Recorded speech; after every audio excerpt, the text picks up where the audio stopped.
Hola, muy buenas tardes a todos.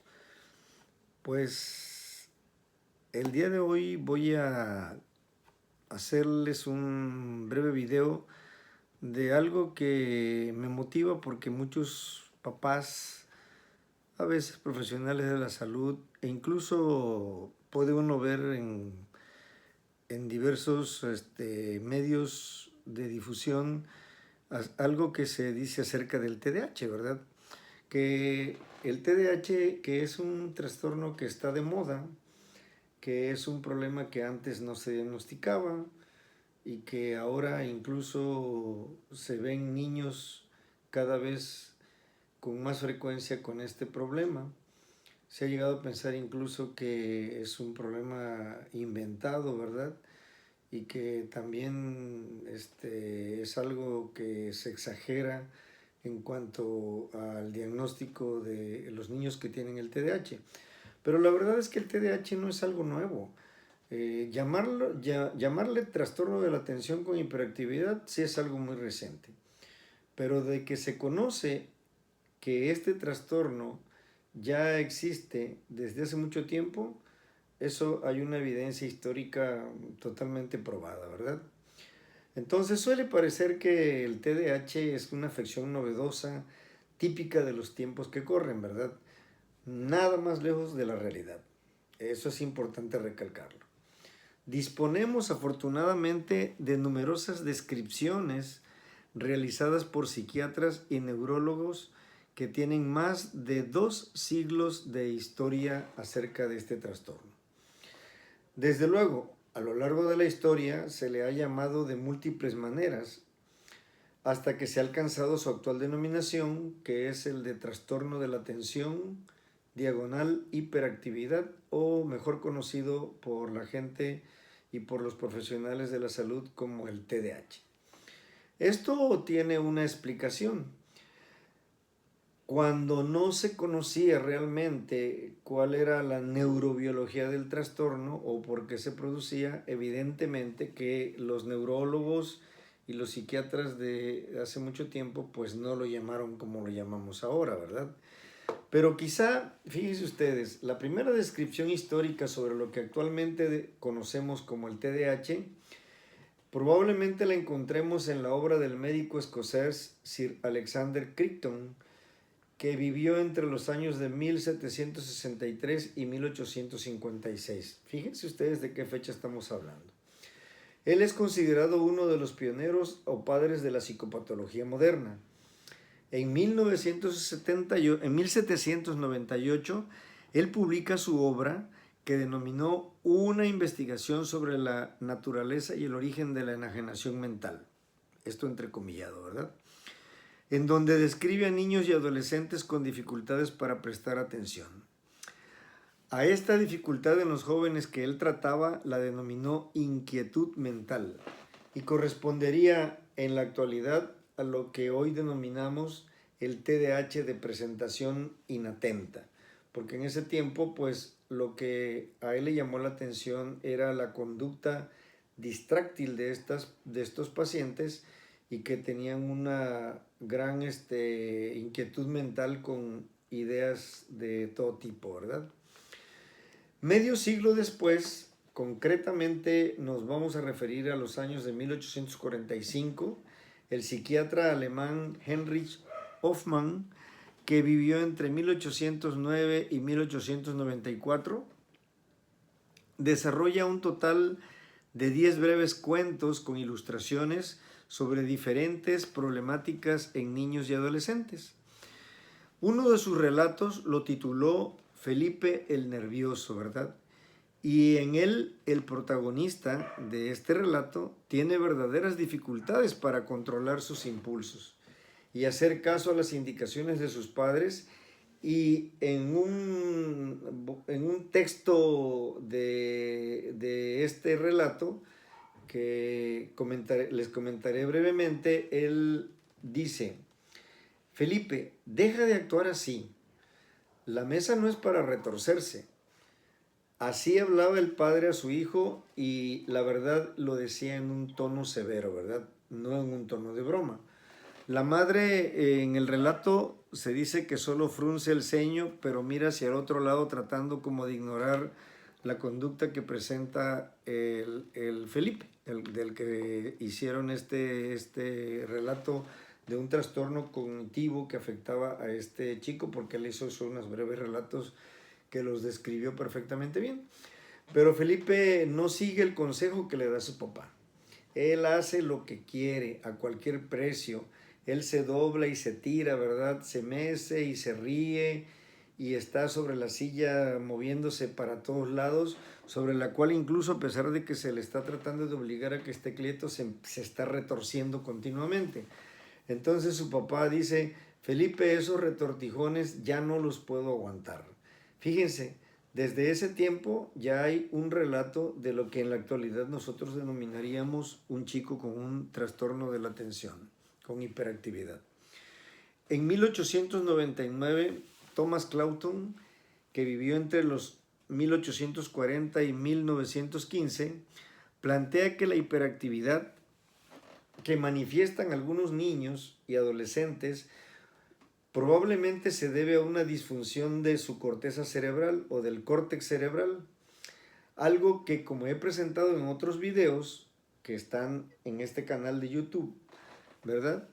Se ha demostrado décadas después a través de numerosos estudios que existen, a través de técnicas sofisticadas de neuroimagen cerebral, en donde se observa que los chicos que tienen TDAH evidentemente sí tienen un problema cortical, sobre todo mayormente localizado al córtex prefrontal del cerebro, ¿verdad? Entonces, bueno, ya vemos que los relatos de estos chicos pues se remontan a tiempos antiquísimos, ¿verdad? Sin embargo, no es sino hasta 1902 cuando encontramos descripciones más precisas de la mano del pediatra Frederick Still, que vivió entre 1868 y 1941, donde podemos decir que a través de sus relatos y descripciones por parte de Still es que comienza la historia moderna del TDAH, ¿verdad? Él publicó, fíjense ustedes, en la revista Lancet, una revista muy prestigiosa de medicina, ¿verdad? Un síndrome que se caracterizaba por dificultades para concentrarse, cambios repentinos en el estado de ánimo del niño, exceso de actividad motora, conducta desafiante y dificultades para el autocontrol de sus impulsos. Según él, estas manifestaciones se debían pues probablemente a una alteración de origen prenatal adquirido, ¿verdad?, durante el periodo prenatal, un problema neurológico durante esas fechas, o quizá en los primeros años de vida. Realmente Still no iba mal encaminado, porque hoy sabemos que el TDAH es un trastorno del neurodesarrollo, es decir, lo vamos a ver mucho en los niños y en los adolescentes en estas épocas, ¿verdad?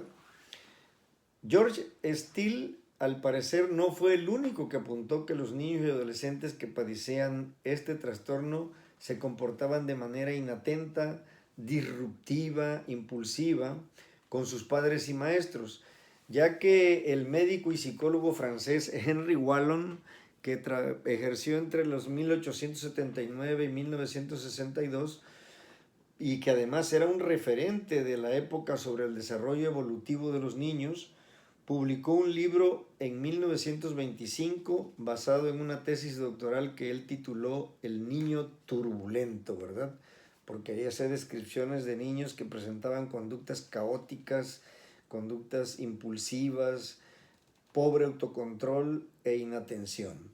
Entonces, pues como hemos podido ver con este breve relato que estoy dando acerca de la historia del TDAH, pues son numerosos ya los autores que hacen descripciones de niños y adolescentes con claras dificultades para centrar la atención, dedicarse a la tarea en cuestión hasta terminarla, ¿verdad? Controlar sus impulsos y respetar normas y autoridad. No es algo reciente entonces, es algo que ya se conoce desde hace muchos años, pero que se denominaba de diferentes formas porque pues todavía en esos tiempos no se conocía bien la neurobiología de lo que ahora conocemos como el TDAH. Las denominaciones que ha tenido a lo largo del tiempo y en fechas este trastorno ha sido, por ejemplo, en 1907 se le denominaba el escolar inestable, en 1908 se decía que probablemente era un trastorno cognitivo, en 1922 se le denominó síndrome de inestabilidad psicomotriz. En 1924, fíjense ustedes, se le denominó síndrome de conducta postencefálica. En 1934 recibió el nombre de síndrome de impulsividad orgánica. En 1947 se le llamó el síndrome de lesión cerebral. Y en 1962, ya más reciente, Clemens y Peter denominaron a esta entidad el síndrome de disfunción cerebral mínima.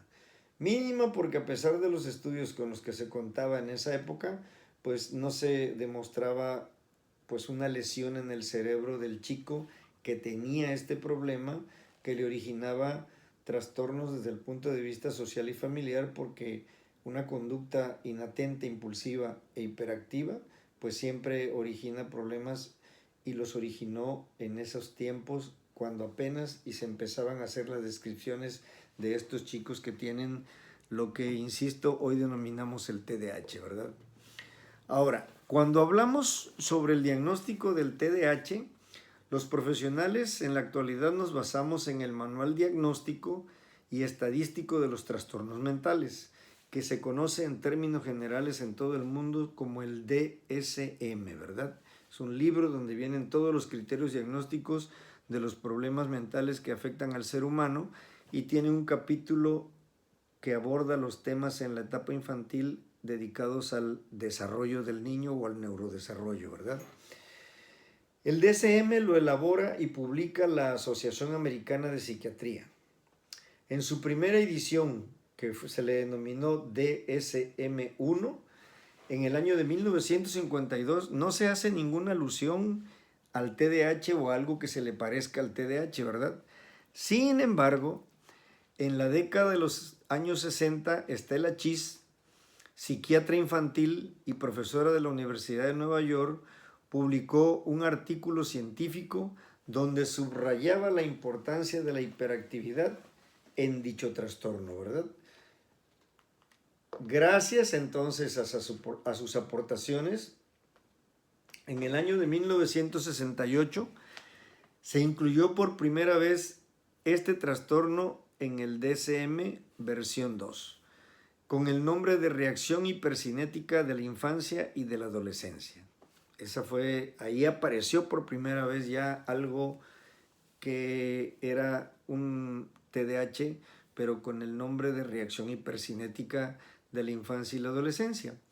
A lo largo de las diferentes ediciones del DSM, pues en sus más de 70 años de historia desde que se ha publicado, el TDAH ha ido recibiendo diferentes denominaciones.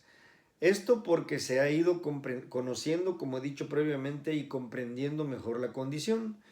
Y también los criterios diagnósticos han ido cambiando y se han ido haciendo ajustes para poder incluir dentro de la sintomatología que presentan estos niños o la signología, que cuáles pueden tener TDAH y cuáles pueden no tenerlo, ¿verdad? Porque se tienen que reunir unos requisitos importantes que vienen bien descritos en el DSM, y que uno debe de ajustarse a ellos para poder tener un diagnóstico cercano a lo que consideramos el trastorno de la atención con hiperactividad.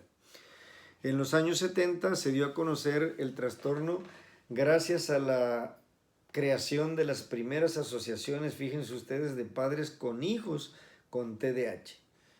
Esto mucha gente no lo conoce, pero en el mundo existen muchísimas asociaciones de padres que tienen hijos con TDAH y que difunden una serie de información, difunden una serie de artículos y todas las publicaciones que sean interesantes para los padres que en otras partes del mundo tienen este problema, y que ahora con la facilidad de la internet pues muchos papás pueden acceder a esta información.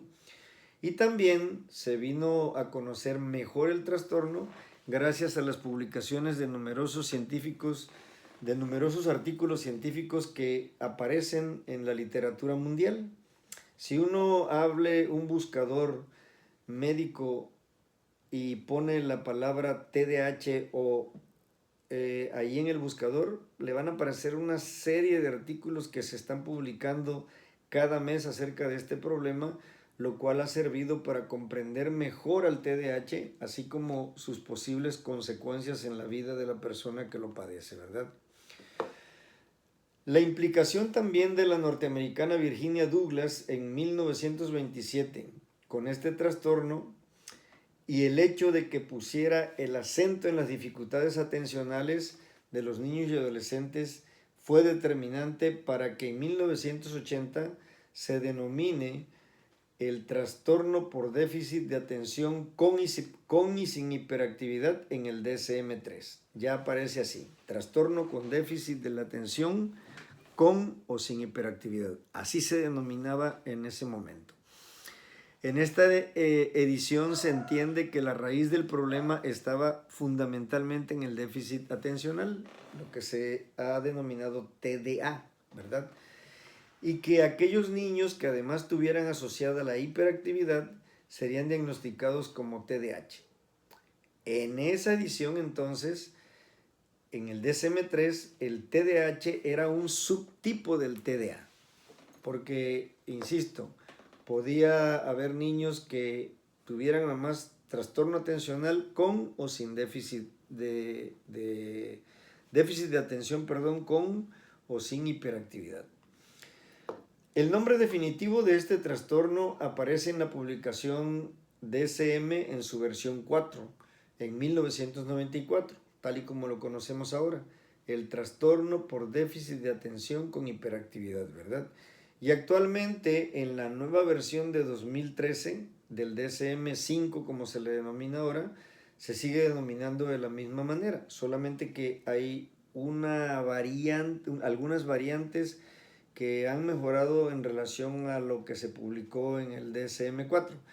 En el DSM-4 se hablaba de subtipos de TDAH, ¿verdad? Podría haber el TDAH de tipo inatento, podría haber el TDAH de tipo hiperactivo impulsivo y podría haber el que tenía el tipo combinado, es decir, que tenía tanto inatención, hiperactividad como impulsividad al mismo tiempo y en el mismo nivel. Sin embargo, ahora se dice TDAH de presentación inatenta, de presentación hiperactiva impulsiva o de presentación combinada. Entonces, como podemos ver, este problema no es algo de moda. Se conoce desde hace muchos años, pero se le ha denominado de diferentes formas hasta su nombre actual, que es el de TDAH, gracias pues a que hemos conocido mejor el problema, ¿verdad? En cuanto a su fisiopatogenia, o mejor dicho, en cuanto a su neurobiología, es decir, el mecanismo cerebral por el cual una persona que padece este problema tiene esta sintomatología. También han habido muchos aportes de la genética, ¿verdad? Sabemos que el TDAH tiene un trasfondo genético importante porque hay familias en donde hay varios afectados por el problema, ¿verdad?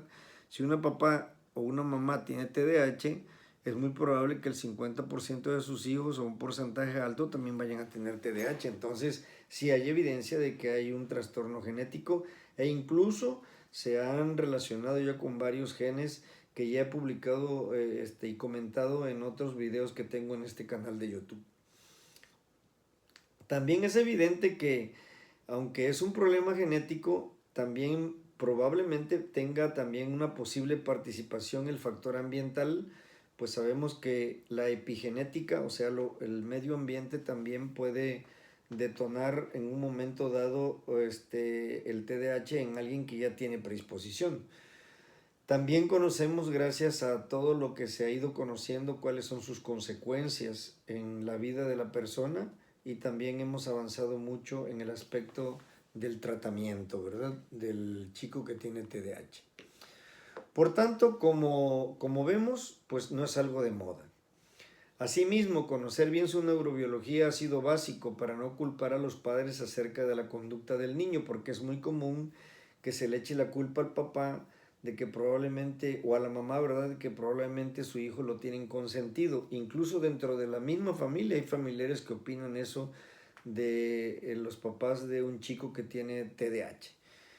Y la sociedad pues ni se diga, ¿verdad? Porque pues no tienen conocimientos acerca de este problema y juzgan a veces que es el papá el que hace que su hijo sea así.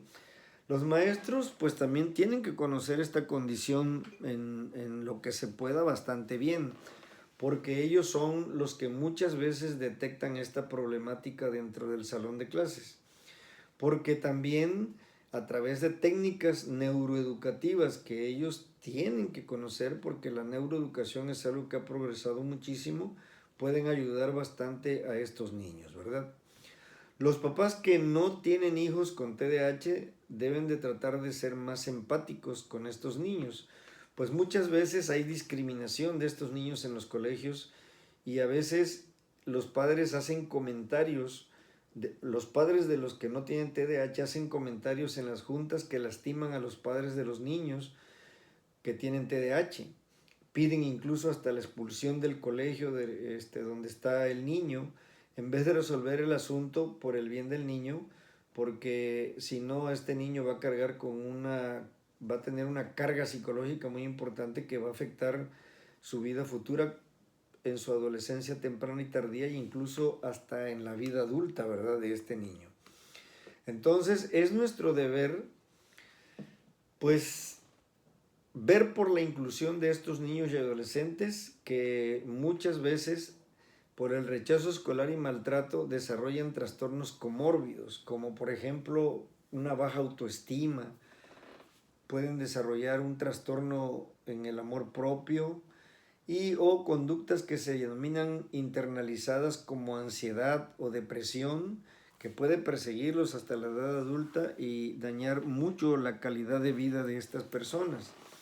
O también trastornos externalizados que se pueden desarrollar por la presión tan intensa que se tiene con ellos al no saber qué es lo que le pasa, como niños, por ejemplo, que desarrollan conductas de oposicionismo desafiantes o conductas disociales, ¿verdad?